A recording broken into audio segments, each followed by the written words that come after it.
And today, we are celebrating 33 years that we have been free from the oppression of Somalia.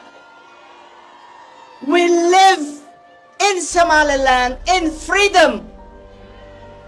We have a strong government. We have elections coming in a few months.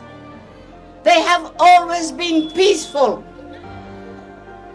Somalia never had elections. They don't know how to have elections. They have to learn how to have elections. They have to learn from Somaliland. Somaliland has an elected parliament.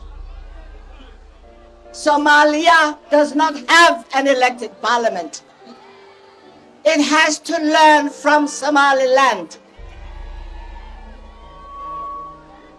We don't have terrorists. Somalia has terrorists. Somalia has pirates. Somalia has Shabab. Somalia has fundamentalists. We don't have that because we believe in democracy and we believe in justice, and we are proud to be Somalilanders.